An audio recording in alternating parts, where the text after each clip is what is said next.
Good evening students. हम लोगों ने फर्स्ट एक्सरसाइज पॉलिनोमियल की कर ली थी और आपने देखा था कि ग्राफ से हमें कैसे पता लगता है जीरो ऑफ द पॉलिनोमियल, है ना। क्वाड्रेटिक के लिए भी किया था, क्यूबिकल के लिए, लीनियर के लिए, ठीक है। सो अब नेक्स्ट चैप्टर जो है, नेक्स्ट एक्सरसाइज जो, सॉरी नॉट चैप्टर, एक्सरसाइज कर रहे हैं relationship between zeros and coefficient of the polynomial.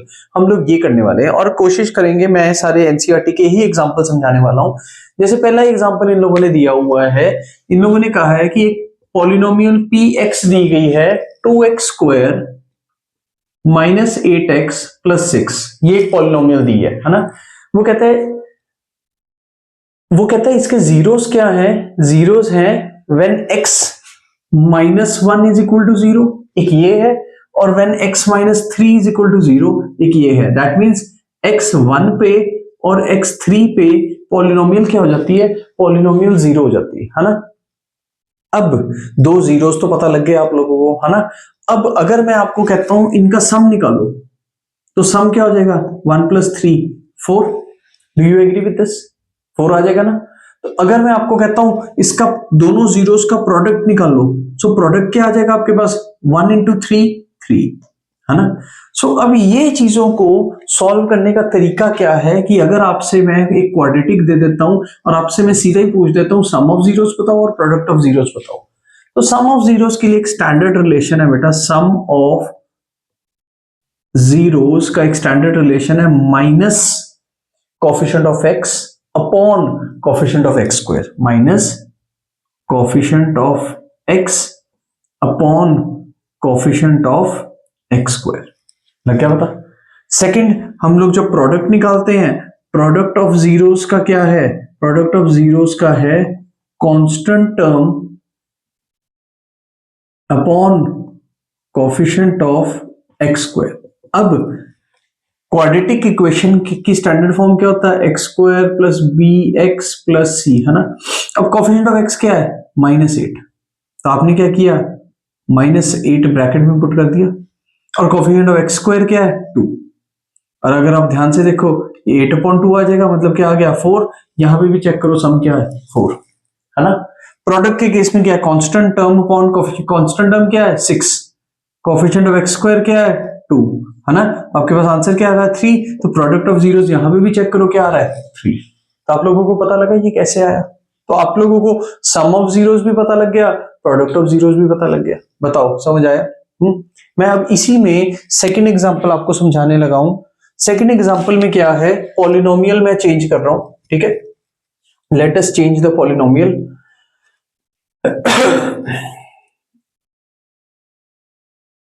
ठीक है, पॉलिनोमियल अब नेक्स्ट इक्वेशन में क्या दिया इन लोगों ने दिया है कि polynomial Q x is 3x square minus plus 5x minus 2, ये दिया हुआ है ना। सो आप लोगों ने क्या करना है, आप लोगों ने पहले जीरोस निकालने हैं, और आप लोगों को दोनों मेथड से करके दिखाता हूं। पहले तो हम इसे स्प्लिटिंग द मिडिल टर्म करते हैं, है ना। स्प्लिटिंग द मिडिल टर्म किसी को नहीं आती तो जरूर बताना। तो 3x square plus 6x minus x minus 2, अगर मैं इसमें से 3x कॉमन लेता हूं क्या आ जाता है, x प्लस 2, है ना। -1 कॉमन लेता हूं, x प्लस 2, सो मेरे पास क्या आ जाता है 3x माइनस 1, और आ जाता है x प्लस 2। ये मेरे पास क्वाड्रेटिक आ गई, है ना। अब मैं यहां से इसके जीरोस निकालना चाहता हूं, तो either 3x minus 1 is 0, x कितना आ जाएगा 1/3, either x plus 2 is 0, x कितना आ गया -2। मतलब मेरे पास ये दो जीरोस आ गए हैं, है ना। अब सम ऑफ जीरोस अगर निकालते हैं, सम ऑफ जीरोस निकालते हैं, तो 1/3 प्लस -2 मतलब कितना आ जाएगा 1/3 -2 मतलब कितना आ जाएगा -5/3। डू यू एग्री, -5/3 आ रहा है, ठीक है। चेक कर लेते हैं अभी, है ना।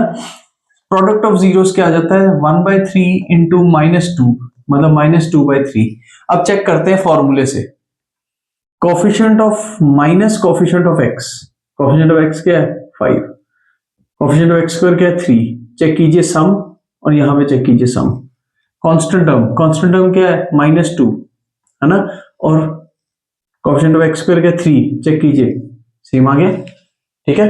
तो ये एक मेथड है इन लोगों का, ये इन लोगों ने एक सेकंड एग्जांपल दिया था।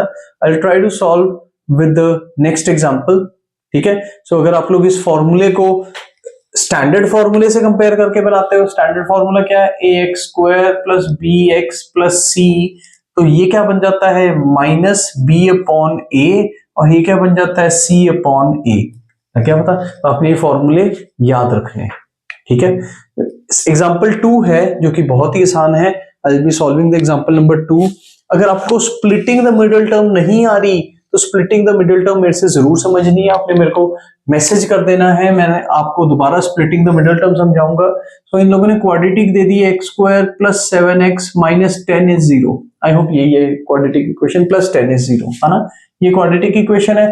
तो अगर आप सीधा निकालना चाहते हो वो तो सीधा ही आ गया, माइनस 7 अपॉन 1, प्रोडक्ट क्या आ गया 10 अपॉन 1, है ना, सम और प्रोडक्ट यही आगे। बट अगर हम लोग इसको पूरा सॉल्व करके निकालते हैं तो आप लोगों को पता है x square plus 5x plus 2x plus 10 x plus 5 plus 2x plus 5, आपके पास क्या आ जाता है x प्लस 2 आ जाता है और x प्लस 5 आ जाता है। और अगर आप लोग यहां से निकालते हो क्या आ जाती वैल्यूज, ये दो, इनका सम करोगे तो -7 आ जाता है, इनका प्रोडक्ट करोगे तो +10 आ जाता है। और चेक कीजिए यहां पे भी, समझ आया। तो आप लोगों को क्वेश्चन में ये निकालना आना चाहिए कि जीरोस कैसे निकालने हैं और प्रोडक्ट और सम कैसे निकालना है ना। तो थर्ड इक्वेशन है, थर्ड क्वेश्चन है, थर्ड एग्जांपल आपके बुक में दिया गया है। थर्ड एग्जांपल जो कि बहुत ही आसान है, आप ध्यान से देखें थर्ड एग्जांपल को। अब quadratic x minus x square minus 3 दिया हुआ बेटा, तो आपने कंफ्यूज नहीं हो जाना कि x की टर्म नहीं है। तो बेसिकली अगर हम इसको पूरा लार्ज फॉर्म में लिखते हैं तो 0x माइनस 3 ये बन जाता है, क्या पता। तो यहां से आपके लिए बहुत ही आसान हो जाएगा। तो अगर आप लोग ये वाली वैल्यू निकालना चाहते हैं, अगर आप लोग सपोज करो कि सम निकालना चाहते हैं, सम ऑफ द रूट्स निकालना चाहते हैं, कोफिशिएंट ऑफ x क्या आ जाएगा 0 अपॉन 1, तो मतलब 0 आ गया। कांस्टेंट टर्म का निकालना चाहते हैं -3 अपॉन 1, तो मतलब प्रोडक्ट -3 आ जाएगा, है ना, और सम क्या आ जाएगा 0 आ जाएगा। तो इस केस को अगर ध्यान से सॉल्व करो तो ये ऐसे बन जाता है और ये ऐसे बन जाता है। तो अगर आप ध्यान से करो तो ये एक ये बन गया और एक ये बन गया, है ना, यही बन जाता है। अगर आप जीरो से इक्वेट करते हो तो आपके पास 0 क्या आ जाता है, एक x की वैल्यू -√3y और एक क्या आ जाएगी आपके पास value x is equal to √3। अब ये दोनों का सम क्या होगा 0, इन दोनों का प्रोडक्ट क्या होगा -3। समझ आया। सो ये इसका थर्ड एग्जांपल था जो कि बहुत ही सिंपल था। आई होप आपको समझ भी आ गया होगा, है ना।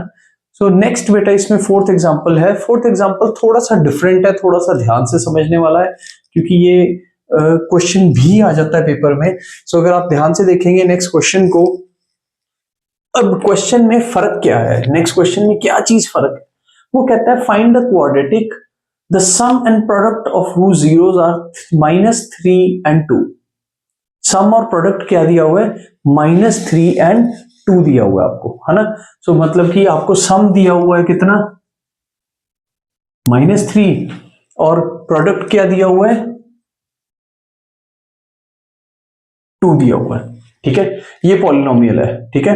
अब आप लोग देखो बेटा कि सम क्या होता है, अल्फा प्लस बीटा, दो रूट्स हैं जिनका सम है। सम दिया हुआ है आपको कितना -3, जो कि किसके इक्वल होता है -b अपॉन a के इक्वल होता है। रिमेंबर -b बाय a के इक्वल होता है।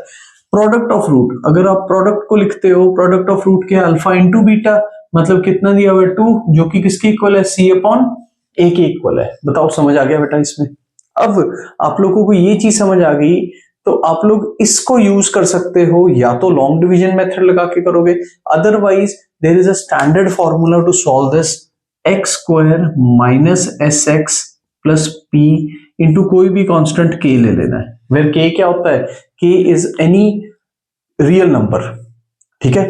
तो उस कंडीशन में आपका सम आपको पता है, आपको प्रोडक्ट पता है, तो आप लोग क्या करोगे k times x square minus sum कितना है -3x प्लस प्रोडक्ट कितना है 2। सो आपका क्या आ जाएगा answer x square plus 3x plus 2। सो आपकी ये स्टैंडर्ड क्वाड्रेटिक इक्वेशन बन जाती है जब आप सॉल्व करते हो। अदरवाइज आपके पास एक मेथड है जिसमें आप लोग इसको दूसरी तरीके से भी सॉल्व कर सकते हो, मतलब आप इसकी तरह नहीं सॉल्व करना चाहते, एनसीईआरटी की तरह सॉल्व करना चाहते हो, तो आप लोग इसको कंसिडर करो। यहां से हम निकालेंगे कि इफ ए को हम 1 ले लें, अगर ए 1 ले लेंगे तो बी कितना आ जाएगा, 3 आ जाएगा। अगर ए 1 ले लेंगे सी कितना आ जाएगा, 2 आ जाएगा। सो दैट मीन्स आपकी quadratic equation a x square plus b x plus c है ना। तो आपके पास क्या गया, 1x square plus 3x plus 2। But ये तो 1 हमारी सपोजिशन थी कि तो कोई भी नंबर रियल नंबर हो सकता है, तो इसको किससे मल्टीप्लाई कर देना, के से मल्टीप्लाई कर देना। ठीक है, सो आप लोग अगर ये दो मेथड समझ गए हैं तो आप लोग के पास नेक्स्ट क्यूबिकल है। क्यूबिकल का हम लोग नहीं करेंगे अभी, क्योंकि क्यूबिकल मेरे ख्याल से आपके सिलेबस में नहीं है। तो आप लोग एक्सरसाइज पे अगर आते हैं, एक्सरसाइज में पहला क्वेश्चन है जो कि बहुत ही आसान है। पहला क्वेश्चन में 6 पार्ट्स हैं। अगर डाउट हुआ तो आप मेरे से पूछेंगे, जो कि हमने पहले एग्जांपल्स किए थे।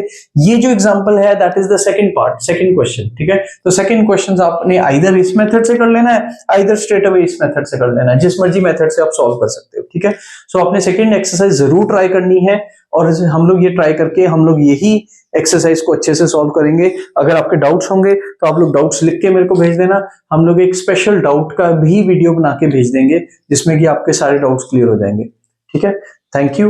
एंड आप लोग कंसिस्टेंटली, क्योंकि मैं भी कोशिश कर रहा हूं, मेरे लिए भी I am very late in making videos, but मेरे लिए भी पहली बार ये है कि मैं कंसिस्टेंट होकर वीडियो बनाने की कोशिश कर रहा हूं। आप भी कंसिस्टेंट होकर पढ़ने की कोशिश कीजिए। Thank you.